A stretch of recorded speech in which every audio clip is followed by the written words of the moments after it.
Amerika Birleşik Devletleri ve Tayvan hükümetinin ortak ev sahipliğinde düzenlenen 2022 Din Özgürlüğü Forumu 30 Ağustos'ta Tayvan'ın başkenti Taipei'de düzenlendi. Foruma Tayvan Cumhurbaşkanı Tsai Ing-wen, Tayvan Dışişleri Bakanı, ABD Uluslararası Din Özgürlüğü Komisyonu Başkanı Uygur Türk'ün Nuri Türkel ve çok sayıda devlet yetkilileri katıldı. Forumda açılış konuşmasını yapan Uygur Türk'ün Nuri Türkel, Tayvan demokrasisi için Çin Komünist Partisi ile konuşmaya devam etmenin Tayvan'ı Çin'in bir parçası olarak görmekten başka bir şey olmadığını vurguladı. Nuri Türkel, Çin Komünist Partisi ve Çin hükümeti tarafından özellik hakları vaat edilen Uygur Türklerine şu anda soykırım uygulandığı ve Hong Kong'daki baskının devam ettiğini hatırlatarak sözüne devam etti. Komisyon Başkanı Türkel, Çin hükümetinin Tayvan'ı işgal etmesi halinde burada da eğitim adı altında çeşitli kötülüklerin getirileceğini özellikle vurguladı.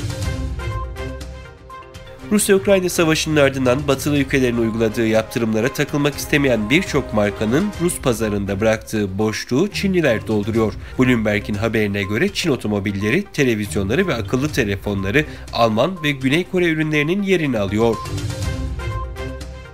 Çin'in iktidardaki Çin Komünist Partisi'nin katı sıfır Covid politikasını ve Xi Jinping yönetiminin devam eden sıkı tecrit uygulamalarını eleştiren bir raporu sansürlediği iddia edildi. Pekin merkezli düşünce kuruluşu Center'ın yayımladığı raporda yetkililere şehirlerin kapatılmasıyla ticaret, seyahat ve sanayinin sekteye uğraması da dahil kısıtlamaların ekonomik durgunluğu önlemek için değişmesi gerektiği uyarısında bulunulmuştu. Azerbaycan Cumhurbaşkanı İlham Aliyev, Ermenistan Başbakanı Nikol Paşinyan ve Avrupa Birliği Konseyi Başkanı Charles Michel Brüksel'de bir araya geldi. Görüşmede bölgedeki son gelişmeler değerlendiriliyor.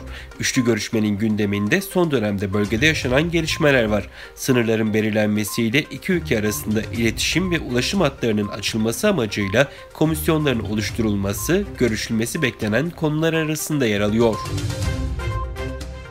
Avrupa Birliği ülkelerinin Dışişleri Bakanları AB dönem başkanı Çekya'nın başkenti Prag'daki gayri resmi toplantıda Rusya ile vize meselesini ele alarak bazı konularda siyasi uzlaşı sağladı. Toplantı bitiminde AB Dış İlişkiler ve Güvenlik Politikası Yüksek Temsilcisi Josep Borrell'in verdiği bilgiye göre AB ülkeleri Rusya ile daha önce imzalanan ve uygulamada bulunan vize kolaylığı anlaşmasını tam olarak askıya alma konusunda uzlaştı. Kazakistan Cumhurbaşkanı Kasım-Cömert Tokayev, Katar Başbakan Yardımcısı ve Dışişleri Bakanı Muhammed bin Abdülrahman Al Sani ile bir araya gelerek ekonominin kilit sektörlerinde ortak yatırım projelerinin uygulanması konularını ele aldı.